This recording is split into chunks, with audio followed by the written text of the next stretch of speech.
this video is going to look into the very possible reality that Hamas is nothing more than an Israeli Zionist-run creation controlled opposition group operating within Palestine in order to create the excuse to attack the Palestinians. There's quite a few things that make me believe that is the case now. I think by the end of the video you'll realize that is most likely the case. This video also will look into Israel's excuse for attacking Palestine, another one, which is their Iron Dome system, which they claim is intercepting missiles left and right. But the more you look at it, the more it appears it's just a fireworks system, an advanced fireworks system with missiles that turn and explode and don't actually intercept anything. Okay, so starting it off right away here into Hamas. What makes me extremely suspicious about Hamas? There's a number of things. The first thing is that they almost always are wearing masks. It's one of the only military groups in the whole world who appear to be wearing masks almost all of the time. The only people who don't wear masks for some strange reason are their top leadership. Their top leadership, of course, keep getting shipped off to Israeli hospitals for some strange reason, even though they're allegedly sworn enemies of Israel. I'll get into that a little bit more in a second. So looking at the uniforms that Hamas wears, of course it's the obligatory balaclava mask, so nobody can see your actual face, and then there appear to be a kind of a mercenary group of people from different places. And here we see an African. What an African is doing in Palestine makes you wonder. There are some African Jewish people from Ethiopia, but it seems to be a different case. The uniforms are very nice uniforms for a country that's been under economic siege, economic boycott for so long. They have some 511 tactical gear, very expensive. The uniforms themselves are spick and span, very new looking. There's tons of them. They're all wearing the same boots. They all, of course, have their green flags that appear to be supplied, and they're using AK-47s almost exclusively, but there's other firearms as well. The huge number of uniforms that are very nice and very new, combined with constant wearing of masks, it should be a red flag to people that something is going on here that's just not some ragtag group of freedom fighters from one of the most besieged areas in the entire world. Somehow they're able to get all of these uniforms, very nice 511 tactical gear, and they're extremely coordinated. It doesn't work that way. Another interesting thing I noticed when watching a recent propaganda video was that they had Hebrew writing on the side of one of their parades they're doing, on the side of a missile carrying vehicle. Why would they have Hebrew writing on the side of this? Just asking this question. Why, unless they're just saying in their sworn enemies language, like, yo, we're gonna get you. No, I don't buy that they would have any Hebrew writing on their equipment. This is extremely weird. Of course, in the same shot we have a man who's wearing what appears to be U.S. issued Gulf War fatigues, walking alongside. I guess you could say that, they're getting this stuff because it's the remnants of the Gulf War. It's one way of looking at it. There are a few of these men that wear this exact same Gulf War style U.S. issued fatigues walking around with Hamas. Okay, so that, to me, there's a few things that are kind of standing out here that say, this group does not look like an ordinary ragtag group of alleged terrorist freedom fighters from Palestine. So the more I looked into it, the more I realized everything they're doing is actually benefiting Israel. And get this, Hamas, in the last few years, has now mandated that everyone learn Hebrew. Okay? The enemy's language, suddenly they mandated that everyone needs to learn Hebrew. Anybody else have a problem with this?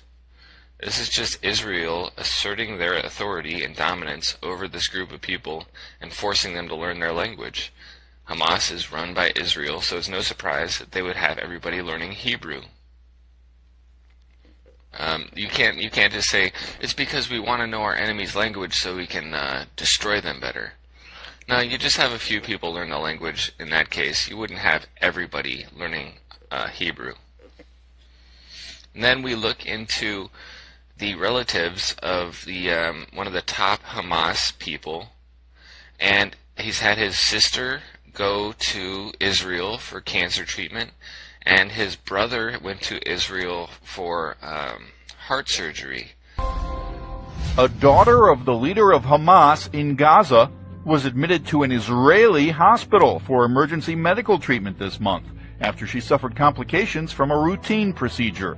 Two sources familiar with the case said Ismail Hania's daughter's week-long admission to a hospital in Tel Aviv, which Israeli and Palestinian officials declined to confirm or deny, shows humanitarian coordination between the sides continues just weeks after the Gaza war ended.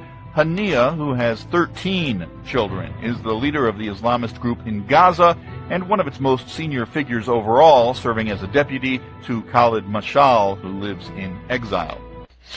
This report failed to mention where Khalid Mashal is living in exile, and that happens to be none other than U.S. stronghold Qatar in Doha, one of the largest military bases for the United States and Israel outside of Israel. How interesting. So, why would Israel be helping a top terrorist leader's family? Can somebody answer this? Unless Israel, in fact, was not in cohorts with this guy. It's obvious that they have a deal. Whenever any of the top Hamas leadership gets sick or whatever, they get treated in Israel. This is not unlike how a number of ISIS characters were seen being treated in Israeli hospitals. ISIS is just another example of an Israeli Zionist-created group that's there to create tumult in the region around Israel. So Israel has the excuse to continue their expansionist policies and take over land. It appears the Hamas group was created to supplant the Palestinian Liberation Organization, or PLO, who was too well organized and wasn't acting crazy enough to give the excuse to just go and level Palestinian territory. PLO took different tactics than Hamas, and now Hamas's tactics say crazy things such as we're gonna wipe Israel off the map, other things such as that are just completely over the top and make the whole world hate them. And then Israel seems justified when they go and viciously attack Palestinian territory, in many cases leveling entire residential blocks to the ground into rubble. When you actually look at the Qassam missiles that Hamas is allegedly firing into Israel, they are kind of a joke. Most of them don't seem to explode. And when you look at the actual footage of Qassam rockets being intercepted by Iron Dome, the weird thing is there doesn't appear to be any of it at all. It's as if these Qassam rockets don't even fly into Israeli territory, and Israel is just shooting up Iron Dome fireworks, having them explode, and telling their population they're under constant attack. Wouldn't it be funny if, in fact, there were no Qassam rockets flying into Israeli territory, and Iron Dome was just there to scare the Israeli population into thinking they were under constant attack? Because that's exactly what it appears to be to me, after looking into this for several years now. I haven't seen any verifiable proof that Qassam rockets are being intercepted in any way, shape, or form over Israeli territory. Might there be some small Qassam rockets that actually make it into Israeli territory and land harmlessly in countryside? Maybe. While there appears to be no footage of Qassam rockets being intercepted by Iron Dome, amazingly, this news reporter apparently has such good eyesight that she actually sees one of these rockets being intercepted. Unfortunately, we just have to watch her reaction and the reaction of another man pointing up as proof that a Qassam rocket is being intercepted in this clip. Here it is. Minutes ago, we watched again the Iron Dome system in action. The air siren did not go, and it's going on now, so we're just going to duck a little bit. The air siren is now, usually there's about 10 to 15 seconds. We can hear the noise. I cannot see it, but what we can see is a trail of rockets in the sky. We're not really sure where it's heading. It's above our head, actually. We can see it. It's all I can tell you, and it's just been intercepted by the Iron Dome. You can probably hear the explosions. We should be fine. Whoa, there's another one there. You probably can see it. Three. That actually, we don't know whether they're being intercepted or not. Because there really is no risk of being hit by rockets. It's just made up so they can attack Palestinians. Furthermore, if you look at the design and alleged specifications of a Qassam rocket, these things are not very accurate.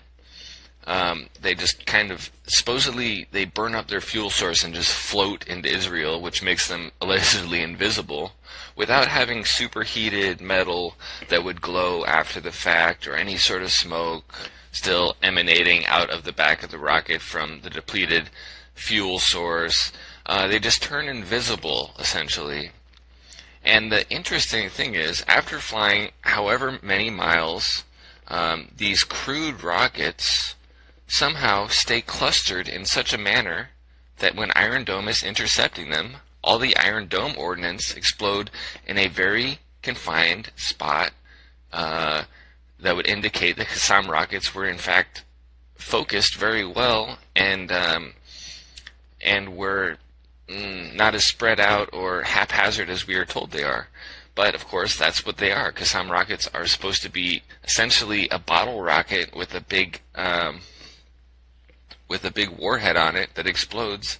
So why is it in the images of Iron Dome, Qassam rockets are always attacked in such a small geographical spot above the Iron Dome interceptors? It doesn't make any sense. It should be way more spread out. It shouldn't be so focused in one area. And of course, we never see any of these alleged Qassam rockets.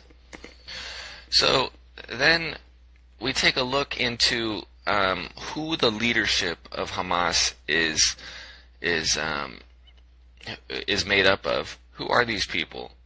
Of course, we see the relatives of the top leadership in Hamas going to Israel all the time for medical care and other reasons.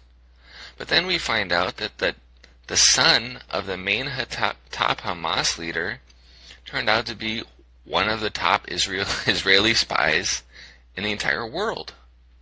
And now he goes around talking about how terrible Hamas is and says that there shouldn't be a Palestinian state.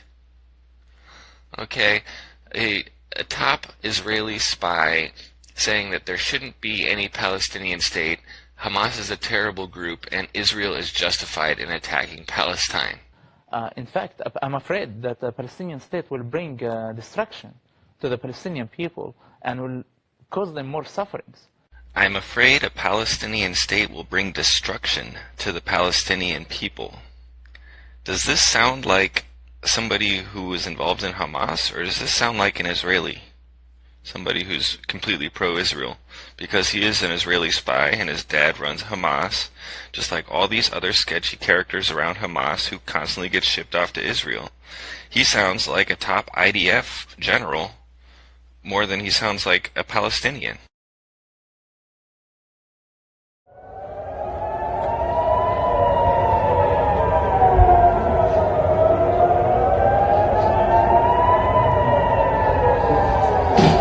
Just to give you a sense of what's taking place right now in southern Israel, the Israelis had no indications this was going to take place. You can see the building behind me took a direct impact. There are fighter jets in the air over Gaza right now, striking positions, and reports of infiltrations along the border. This is an unprecedented, coordinated attack by the factions inside Gaza. Shalom, everyone. Lieutenant Colonel Jonathan here, and we are live in the middle of the night in Israel. I don't know what the time is wherever you are, but we are in the middle of the night. I'm in Tel Aviv, and I'm here to give you a live update on the situation on the ground in Israel. It has been an extremely difficult day. It started with an unprecedented attack into Israel, where Hamas crossed the border. Hundreds of Hamas terrorists got in from Gaza into Israel, and their goal was to kill and abduct as many Israelis as possible. And today, I don't know what you've been watching, if you've seen videos on social media, but I've seen videos that I would rather unsee of Israeli civilians butchered, executed in their homes, of women, children, elderly, and disabled Israeli civilians being dragged into Gaza by Hamas terrorists, and Israeli civilians paraded on the streets by Hamas thugs after they were taken violently from Israel. The numbers today are very, very difficult. We're talking about unprecedented numbers in Israeli history. Never ever before have so many Israeli civilians been killed by terrorists in one single day. There's more than 300 Israeli dead, and there's more than 1,500 Israeli casualties. Many of them, unfortunately, are severely wounded and may succumb to their wounds. Today has been a very difficult day, and unfortunately I fear that tomorrow will also be an extremely difficult day, because tomorrow the numbers and the names of Israelis killed or wounded or missing and abducted will become apparent. And a giant cloud of grief will descend upon Israel when so many families it will become apparent that their loved ones have been murdered by or wounded by Hamas. There is, unfortunately, sadly, a large amount of Israelis in the hands of Hamas in Gaza. As I'm saying this, I can't believe that I am saying this, but I am saying it. And this is also an unprecedented situation where there are Israeli civilians and military personnel in the hands of a terrorist organization, and we are not, unfortunately, talking about one or two. So all of this together, a multi-dimensional, a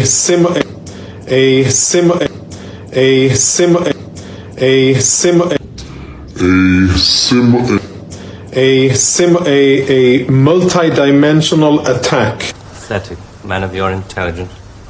You don't want to destroy the world, neither do I. What makes you think that presidents are different? Well, they've made some pretty good stabs at it in the past. There wasn't the right sort of control then. Nowadays we know better. Politicians are easy to control. The grosser mentality boys who like to be photographed getting in and out of Daimlers and Whitehall. They come right at the bottom of our organization. A few rungs up the ladder, there are the people in the top secret factories. Just those in a position to know they're making weapons that don't really work. There must come a time when somebody wants to use one of those weapons. I mean, somebody is standing there with a finger on the button. Well, that's the beauty of it. Nobody presses the button.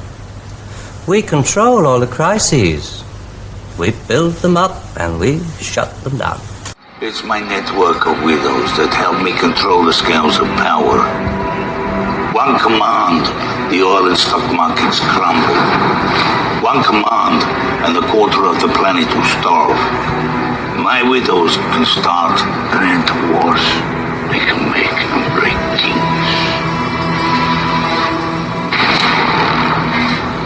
You control all of that from here. and with you. An avenger under my control. I can finally come out of the shadows, using the only natural resource that the world has too much of. Girls.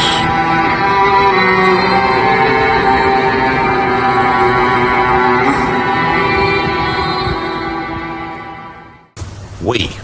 Again. Yeah, I'm coming to that. Near the top of the hierarchy, there are the economists, top civil servants, top brass in the military, those men who are supposed to view the nuclear tests and so on. And above them, CWNS.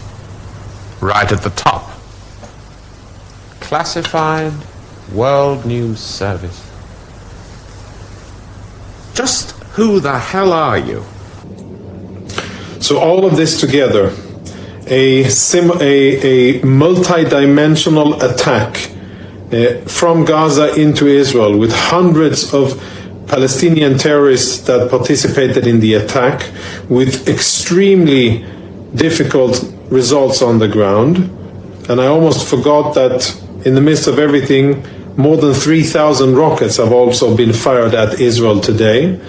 And of course, adding to the wounded and killed in Israel, the civilians getting wounded and killed by Hamas. So when we look back at today, it is an unprecedented attack in its audacity, in its cruelty, and in its results.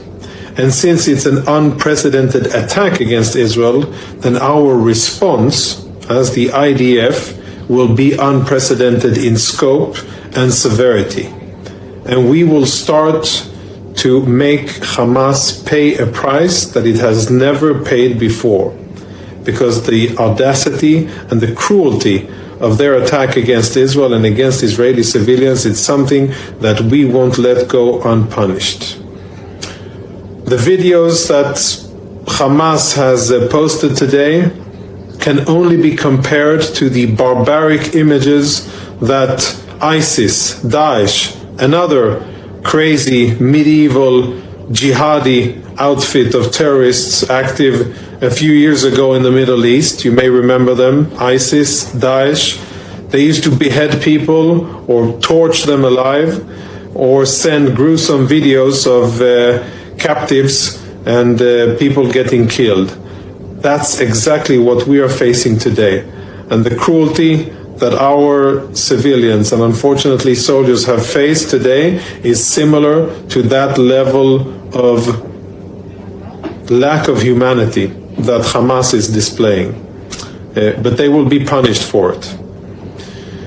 For those of you watching, I know that there are millions of you around the world who love Israel, who love the IDF, who love the Jewish people, and who support us.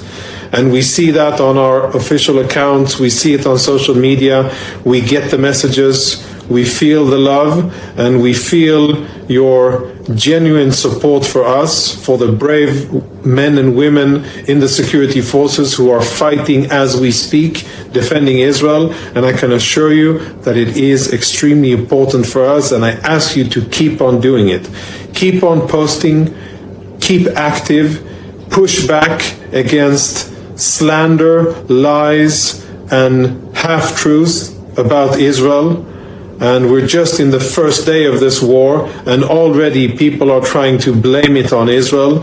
And Israel haters and anti-Semites will continue to do so more and more as the war unfolds, and as there are more casualties on the Palestinian side. You'll see people starting to blame Israel for what's happening. But we must all remember how they started. It started with an unprovoked, unprecedented attack by Hamas against our civilians, killing an unprecedented amount of Israelis. That's how it started. And all of the responsibility, it rests squarely on Hamas's shoulders. Israel is defending its sovereignty, Israel is defending its civilians, and it is well within its legal rights to do so. No other country would tolerate such an attack or any attack against the civilians, and Israel shouldn't be forced or questioned to tolerate it. Just like wherever you're living, your government wouldn't tolerate an attack, not even a tenth of the magnitude that we have faced today. So it's very important that whenever you see lies, distortions, fabrications, slander against Israel, and anti-Semitism and BDS disguised as care for Palestinian civilians, and lots of other nonsense, that you stand up to it and that you call out lies and liars and speak up bravely for what's right, for the truth, for Israel and for the IDF. Before we close, I want to give you an update on what's going on now as we're speaking. It's 3:38 a.m. in Israel. We've had a few hours of quiet in central Israel, where I am now in Tel Aviv, but there is still fighting ongoing in southern Israel. Rockets continue to be fired at Israeli civilians. There was a direct hit at one of our hospitals in Ashkelon, a city in the south. Fortunately, it was evacuated before, so nobody was injured, but there's significant damage to that hospital. And there are still ongoing battles in southern Israel. Unfortunately, we cannot yet say that we have the situation fully in control, and we're going door to door, house to house, making sure that each and every community close to Gaza is cleared of these vile murderers that have infiltrated into Israel, these bloodthirsty terrorists that have come into Israel in order to kill Israeli civilians and abduct them to Gaza. And that's what we're doing now. Once we'll establish that all of the terrorists are either dead or captive, and I assure you, they will all be dead or captive, at the end of that, we will close the border, make sure that there are no further terrorists coming in, not via the sea, not in the air, and not across the fence. And then we will start to strike Hamas and make him start to pay a price for his act, for their act of aggression against Israel. The Iron Dome has been performing very well, saving countless lives. More than 3,000 rockets have been fired at Israel, and we have many, many casualties. The numbers are worth reiterating. More than 300 Israelis have been killed, and more than 1,500 have been wounded. Director General of Israel's Ministry of Strategic Affairs, Sima Vaknin-Gil, told a forum of Israeli tech developers to flood the internet with pro-Israel propaganda. When she was Israel's chief censor, she said, "We censor information that is critical to our enemies, who have no capabilities like us, do not have a Jewish brain, and therefore our enemy relies to a large extent on open information." Her ministry has a budget of roughly $70 million to fight what it calls a war on consciousness terrorism. To win it, she said, Israel must use tricks and craftiness. To give you the scope of the system covers the entire internet right now, 2 social networks, Facebook and Twitter, and it covers all the posts, all the tweets. Of them, it identifies every day 200,000 suspect posts and tweets that are suspected for anti-Semitism. Then it analyzes them using artificial intelligence and machine learning, and ultimately identifies roughly 10,000 anti-Semitic posts a day. As of now and forward, this information is going to be made public.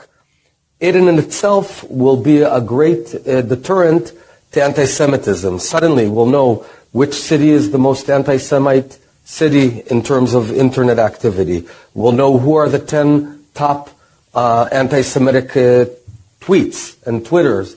We'll know on a certain day we see a spike in anti-Semitism. We'll be able to drill down and understand what caused it. Just by the fact of knowing all of this, it in itself hopefully will shame people into acting better. Here in Tel Aviv at a specific location, it's up and running. This command center takes the information that is analyzed and created here and then acts. It could be, for example, identifying a specific post that is calling for anti-Semitic action, and then notifying the local intelligence and law enforcement forces in a certain European country. It could be to tell the municipality of a certain city, and this week I might say that Manchester is one of the highest anti-Semite activities. So call up the mayor and tell him, do something about this. So by knowing this information, we can act. And this group of analysts within the command center, it's up and running as